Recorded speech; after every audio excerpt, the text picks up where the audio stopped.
ಕೇಳುತ್ತಿದ್ದೀರಾ ಮಾಹಿತಿ ಖಜಾನೆಯ ಕಾರ್ಯಕ್ರಮಗಳನ್ನು. ಪ್ರೀತಿಯ ಕೇಳುಗರೆ, ಮಾಹಿತಿ ಖಜಾನೆಯಲ್ಲಿ ಕೇಳಿ ಚುನಾವಣಾ ಚಮತ್ಕಾರಗಳು. ಚುನಾವಣೆಗೆ ಸಂಬಂಧಿಸಿದ ಹಲವು ವಿಶೇಷ ಮಾಹಿತಿಗಳು. ಕೇಳಿ ಚುನಾವಣಾ ಚಮತ್ಕಾರಗಳು.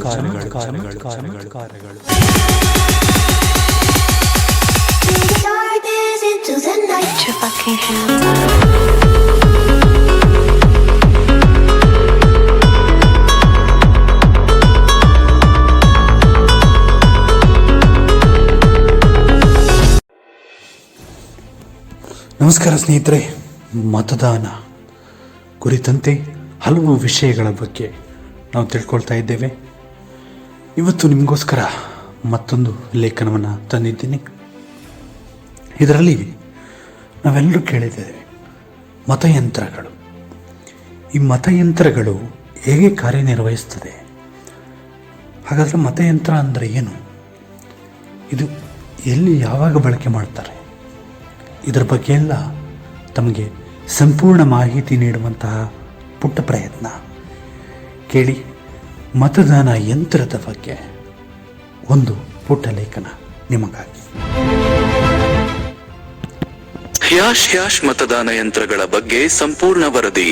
ಮತದಾನ ಯಂತ್ರಗಳು ಚುನಾವಣಾ ಪ್ರಕ್ರಿಯೆಯನ್ನು ಹೆಚ್ಚು ಪಾರದರ್ಶಕ, ಭದ್ರ ಮತ್ತು ಪ್ರವೇಶಿಸಬಹುದಾದಂತೆ ಮಾಡಲು ಸಹಾಯ ಮಾಡುವ ಒಂದು ರೀತಿಯ ಎಲೆಕ್ಟ್ರಾನಿಕ್ ಮತದಾನ ವ್ಯವಸ್ಥೆಯಾಗಿದೆ. ಮತದಾರರು ತಮ್ಮ ಮತವನ್ನು ಯಾಂತ್ರಿಕ ಸಾಧನದ ಮೂಲಕ ನಮೂದಿಸಲು ಅನುವು ಮಾಡಿಕೊಡುತ್ತದೆ. ನಂತರ ಅದನ್ನು ಕೇಂದ್ರೀಕೃತ ಸ್ಥಳದಲ್ಲಿ ಎಣಿಸಲಾಗುತ್ತದೆ. ಹ್ಯಾಶ್ ಮತದಾನ ಯಂತ್ರಗಳ ಪ್ರಕಾರಗಳು. 3 ಮುಖ್ಯ ಪ್ರಕಾರಗಳ ಮತದಾನ ಯಂತ್ರಗಳಿವೆ. ಪಂಚ್ ಕಾರ್ಡ್ ಮತದಾನ ಯಂತ್ರಗಳು. ಮತದಾರರು ತಮ್ಮ ಆಯ್ಕೆಯ ಅಭ್ಯರ್ಥಿಗಳಿಗೆ ಅನುಗುಣವಾಗಿ ರಂಧ್ರಗಳನ್ನು ಪಂಚ್ ಮಾಡುವ ಮೂಲಕ ಮತದಾನ ಮಾಡುತ್ತಾರೆ. ಆಪ್ಟಿಕಲ್ ಸ್ಕ್ಯಾನ್ ಮತದಾನ ಯಂತ್ರಗಳು. ಮತದಾರರು ಮುಂಚಿತವಾಗಿ ಗುರುತಿಸಲಾದ ಮತದಾನ ಚೀಟಿಗಳನ್ನು ಬಳಸುತ್ತಾರೆ. ನಂತರ ಅವುಗಳನ್ನು ಯಂತ್ರದ ಮೂಲಕ ಸ್ಕ್ಯಾನ್ ಮಾಡಲಾಗುತ್ತದೆ. ನೇರ ದಾಖಲೆ ಎಲೆಕ್ಟ್ರಾನಿಕ್ ಮತದಾನ ಯಂತ್ರಗಳು. ಮತದಾರರು ಸ್ಪರ್ಶ ಪರದೆಯ ಮೂಲಕ ತಮ್ಮ ಮತವನ್ನು ನೇರವಾಗಿ ಯಂತ್ರದಲ್ಲಿ ನಮೂದಿಸುತ್ತಾರೆ. ಹ್ಯಾಶ್ ಮತದಾನ ಯಂತ್ರಗಳ ಪ್ರಯೋಜನಗಳು. ಮತದಾನ ಯಂತ್ರಗಳ ಬಳಕೆಯು ಹಲವಾರು ಪ್ರಯೋಜನಗಳನ್ನು ಹೊಂದಿದೆ.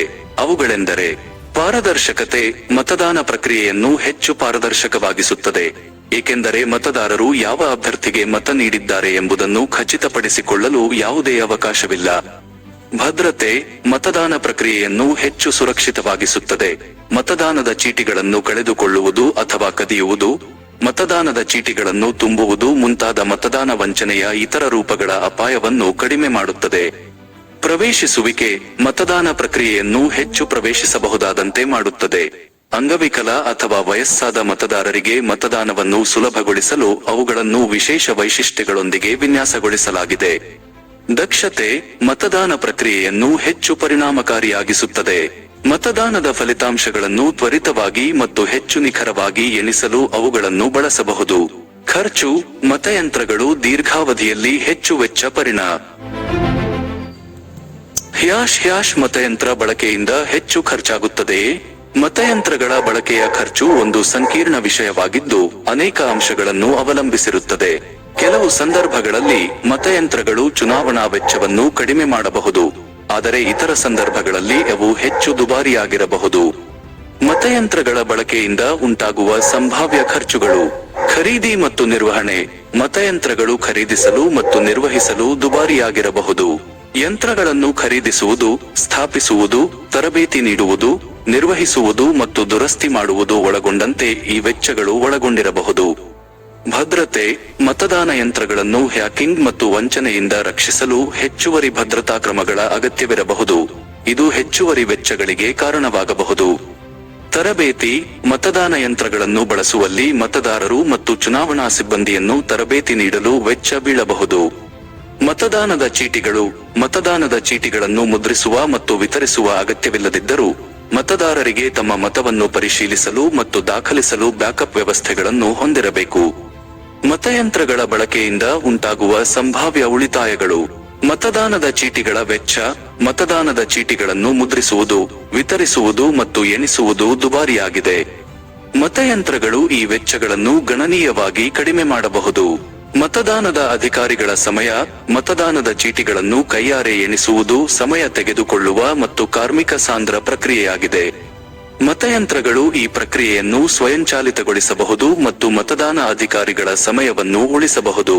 ಮತದಾನ ವಂಚನೆ: ಮತದಾನದ ಚೀಟಿಗಳನ್ನು ಕಳೆದುಕೊಳ್ಳುವುದು, ಕದಿಯುವುದು ಅಥವಾ ತುಂಬುವುದು ಮತದಾನ ವಂಚನೆಗೆ ಕಾರಣವಾಗಬಹುದು. ಮತಯಂತ್ರಗಳು ಈ ರೀತಿಯ ವಂಚನೆಯ ಅಪಾಯವನ್ನು ಕಡಿಮೆ ಮಾಡಬಹುದು. ಮತದಾನದ ಫಲಿತಾಂಶಗಳ ತ್ವರಿತ ಲಭ್ಯತೆ: ಮತದಾನದ ಚೀಟಿಗಳನ್ನು ಕೈಯಾರೆ ಎಣಿಸುವುದಕ್ಕ. ಒಟ್ಟಾರೆಯಾಗಿ ಹೇಳೋದಾದರೆ ಈ ಮತದಾನದ ಯಂತ್ರ ಏನಿದೆ, ಮತಯಂತ್ರಗಳು ತಮ್ಮದೇ ಆದ ವಿಶಿಷ್ಟ ಲಕ್ಷಣಗಳನ್ನು ಒಳಗೊಂಡಿದ್ದು, ಇದರಲ್ಲಿ ಮತವನ್ನು ಎಣಿಸುವಂಥ ಸಂದರ್ಭದಲ್ಲಿ ಯಾವುದೇ ರೀತಿಯ ಸವಾಲುಗಳು ಉಂಟಾಗದೇ ಇರೋ ರೀತಿಯಲ್ಲಿ ಬೇಗ ತ್ವರಿತವಾಗಿ ಒಂದು ಮತ ಎಣಿಕೆಗೆ ಸಹಾಯ ಮಾಡುತ್ತೆ. ಹಾಗಾಗಿ ನಾವೆಲ್ಲರೂ ಕೂಡ ಈ ಮತಯಂತ್ರವನ್ನು ಉಪಯೋಗಿಸೋದಕ್ಕೆ ತುಂಬ ಸಹಾಯಕವಾಗುತ್ತೆ. ವಿಶೇಷವಾಗಿ ಅಂಗವಿಕಲ ಅಭ್ಯರ್ಥಿಗಳಿಗೆ ಒಂದು ಬ್ರೈಲ್ ಲಿಪಿಯಲ್ಲಿ ಅದರ ಒಂದು ಚುಕ್ಕಿಯ ಮೂಲಕ ಒಂದು ಸೂಚನೆಗಳನ್ನು ನೀಡಿರೋದು ವಿಶೇಷ ಅನಿಸುತ್ತೆ.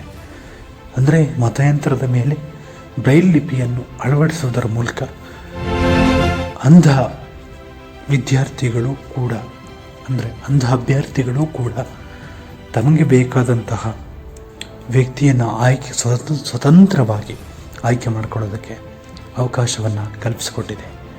ಇದಾಗಿತ್ತು ಸ್ನೇಹಿತರೆ ಮತಯಂತ್ರದ ಬಗ್ಗೆ ಒಂದಿಷ್ಟು ಮಾಹಿತಿ. ಈ ಮಾಹಿತಿ ನಿಮಗೆ ಇಷ್ಟ ಆಯಿತು ಅಂತ ಭಾವಿಸ್ತೀನಿ. ಮತ್ತೆ ಮುಂದಿನ ಸಂಚಿಕೆಯಲ್ಲಿ ಮತ್ತೊಂದು ವಿಷಯದೊಂದಿಗೆ ಭೇಟಿಯಾಗ್ತೀನಿ. ನಮಸ್ಕಾರ.